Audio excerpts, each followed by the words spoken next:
Good afternoon, sir. We will discuss the lesson 7.1, which is all about globalization. So, globalization is the process by which businesses or other organizations develop internationally. Is a phenomenon that has led to the integration of economies, societies, and cultures through communication, transport, and trade.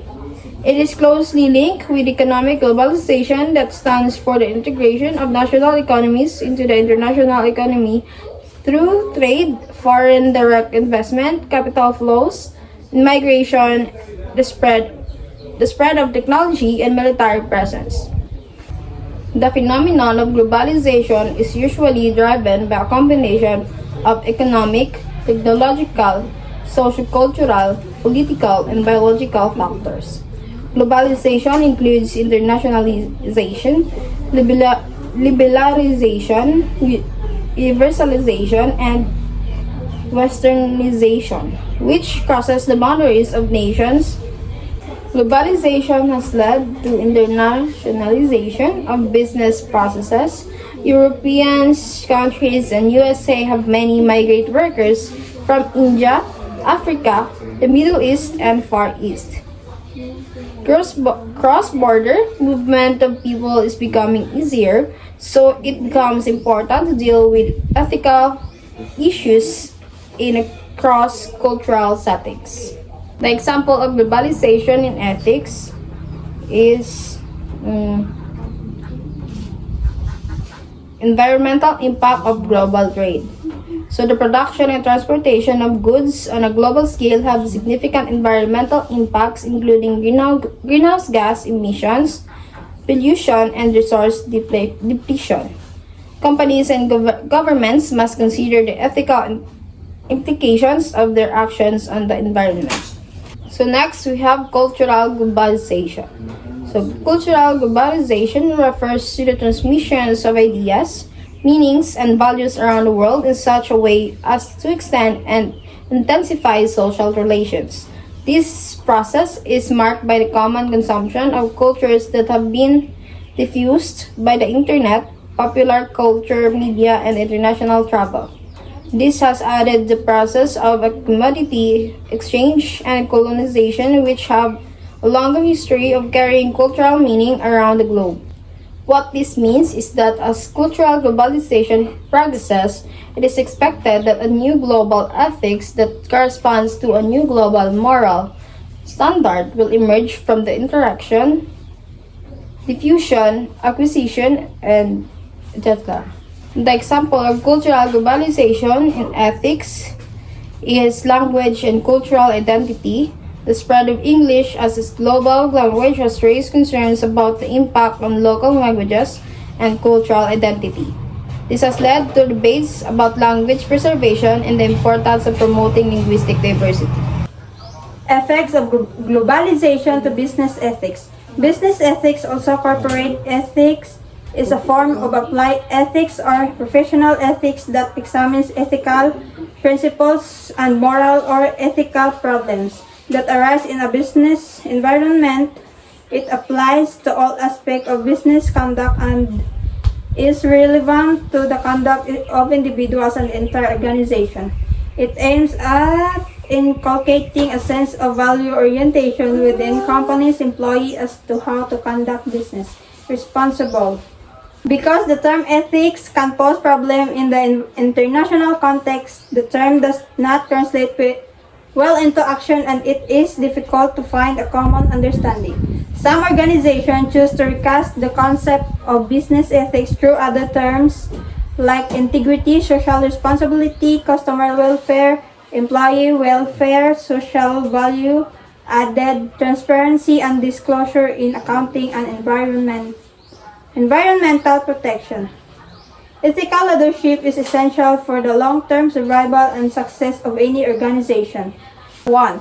Ethics corresponds to basic human needs. It is a human trait that man desires to be ethical, not only in his private life but also in his business affairs, where being a manager he knows his decisions may affect the lives of thousands of employees. Moreover, most people want to be part of an organization which they can respect and be publicly proud because they perceive its purpose and activities to be honest and beneficial to the society. 2. Ethics create credibility with the public. Company perceived to by public to be ethically and socially responsive will be honored and respected even by those who have no intimate knowledge of its actual working. There will be an instinctive prejudice in favor of its products since people believe that the company offers value for money. Its public issue will attract an immediate response. Ethics give management credibility with employees. Value are supported to be an common language to bring leaderships and its people together. 3. Ethics help better decision making. Another point of great importance is that an ethical attitude helps the management make better decisions. Decisions which are in the interest of the public, their employees, and the company's own long-term goal even though decision making is lower. This is so because respect for ethics will force the management to take various aspects like economic, social, and ethical into consideration in making decisions. Ethics and profits. Ethics and profits go together. A company which is inspired by ethical conduct is also a profitable one. Value-driven companies are sure to be successful in the long run, though in the short run they may lose money. And last, law cannot protect society, ethics can. Ethics is important because the government, law, and lawyers cannot do everything to protect society. Technology develops faster than the government can regulate. People is an industry often know the dangers in a particular technology better than the regulatory agencies. Further, government cannot always regulate all activities which are harmful to society. Where law fails, ethics can succeed. An ethically oriented management takes measures to prevent pollution and protection of workers' health even before being mandated by law. So let's continue the ethical influence of globalization stakeholders. Shareholders. A shareholder perspective of business ethics focuses on making decisions for the best interests of the company's investors. Ethical shareholders tend to take greater responsibility for the profitability of the company.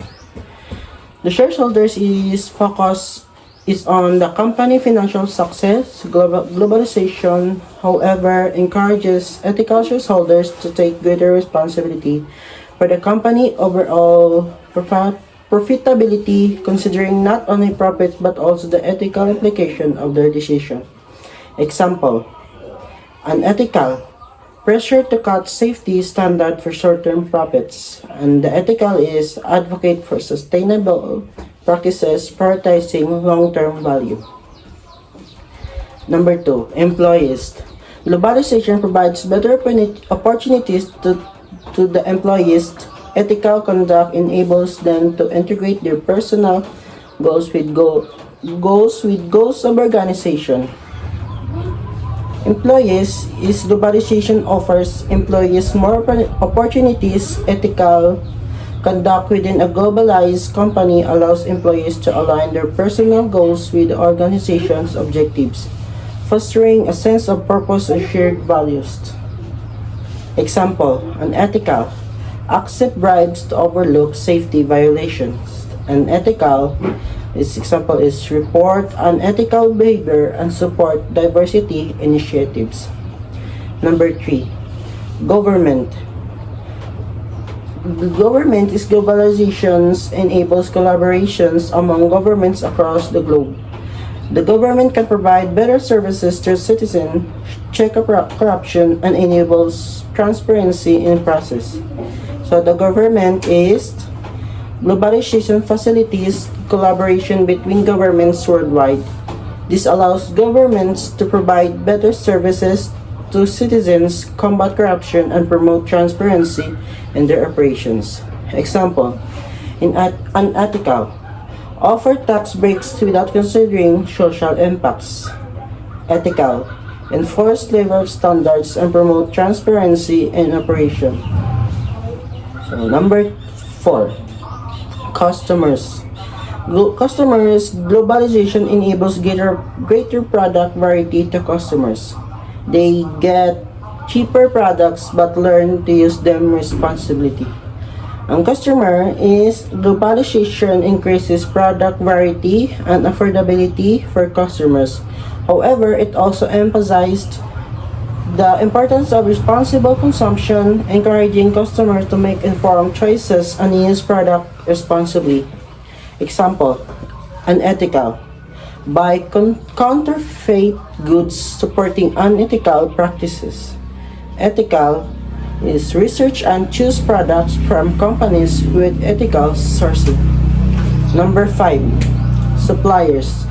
Suppliers is globalization enables suppliers better connectivity with their customers. Ethical suppliers supply higher quality products and seek long-term profitability. So, ang suppliers is globalization improves connectivity between suppliers and customers. Ethical suppliers prioritize high-quality products, benefiting both the company and the end consumers. Unethical. Use child labor to cut costs. Unethical is maintain high labor and environmental standards, investing in local communities. The number 7 is all the competitors. All the competing companies get wider market. They can also engage in collaboration in mutually beneficial areas. So, ang competitors ko no is two competing shoe companies, one based in the US and the other in Vietnam, might collaborate on the sustainable sourcing initiative for leather, sharing best practices and reducing their environmental impact while maintaining their individual market position. Example, unethical. Price fixing to eliminate competition. And ethical is sharing best practices to improve industry standards. And the last is society. Society, due to the increasing connectivity caused by globalization, civil society is better aware of the problems of the populace and can rapidly take up issues with the pertinent authorities. Ang society ko na a social media campaign highlighting unsafe working condition in a Chinese factory producing electronics for a major US company quickly gains international attention. Civil society groups and concerned citizens use social media to pressure the company to improve its labor practices. Example, unethical, ignoring unsafe working condition overseas. Unethical is investing in sustainable practices in developing countries. Then, the ethical issues in international functional areas. Number 1 is International Human Resource Management, or IHRM. Globalization has presented complex challenges for international HRM due to cultural differences. The commitment between employer and employees has become fuzzier. So, the International Human Resources Management, or IHRM, globalization makes managing a diverse workplace across different cultures complex, maintaining objectivity in hiring, promotion, and compensation while respecting cultural norms is crucial. Child labor, discrimination, and harassment remain significant ethical challenges. Example, an ethically questionable practice will be a company hiring only people from the same cultural background as the management team, even if other candidates are more qualified. An ethical approach will be implement a fair and transparent hiring process based on merit with cultural sensitivity training for all employees. Number 2, International Financial Management or IFM. The primary goal of management is wealth maximization for the shareholder. There is little direct support that ethical behavior leads to shareholders' wealth maximizations. So the internal financial management is the primary goal of management is often seen as maximization shareholder wealth. However, the document argues that ethical behavior is essential for long-term sustainability. Example, an ethical practice will be a company using creative accounting methods to inflate profits and mislead investors. An ethical approach will be to maintain accurate and transparent financial records, complying with all relevant accounting standards. Lastly, the international marketing. In international marketing, the needs and wants of various groups vary, which leads to ethical conflicts. Most ethical issues are related to marketing policies, communication, and pricing. Approaches and distribution practices. The specific ethical issues are credit of targeting vulnerable section for consumption of redundant or dangerous products, services, terms about source of labor, fair treatment and fair pay for to employees, product or service transparency, appropriate product labeling. The international marketing is a marketing globally requires sensitivity to diverse cultural needs and wants. Ethical conflicts can arise in areas like marketing policies, communication strategies, and pricing. Example, an ethical practice will be using marketing campaigns that exploit cultural stereotypes or promote harmful products. An ethical approach will be to conduct throughout market research and tailor marketing messages to resonate respectfully with diverse cultural groups, avoiding harmful stereotypes. Number 4, production. This area of business ethics deals with the duties of a company to ensure that products and production process do not cause harm. The production is this section focuses on ensuring products and production process don't cause harm. Ethical issues include targeting vulnerable population with harmful products, lack of transparency about sourcing or labor practices, unfair wages, unsafe products, misleading advertising, and unfair pricing. It also addresses the ethical implication of production's environmental impact.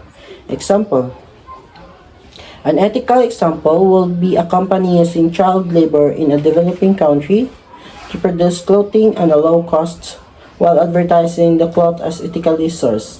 An ethical example will be a company that ensures fair wages, safe working conditions, and environmental sustainability throughout its supply chain and is transparent about its production practices. Number 5, the ICT or Information Communication Technology. This section discusses the ethical challenge presented by new technologies in a globalized world. While ICT offers efficiency and faster response times, it also introduces new cultural and ethical challenges related to global supply chains, data privacy, and varying views and goals and decision-making approaches across countries. Example, an ethical example will be a company using data collected through its app without users, informed consent for target advertising or selling user data to third parties. An example, an ethical example will be a company that prioritize data security and privacy, obtaining explicit consent before collecting and using the data, and being transparent about its data practices. Thank you.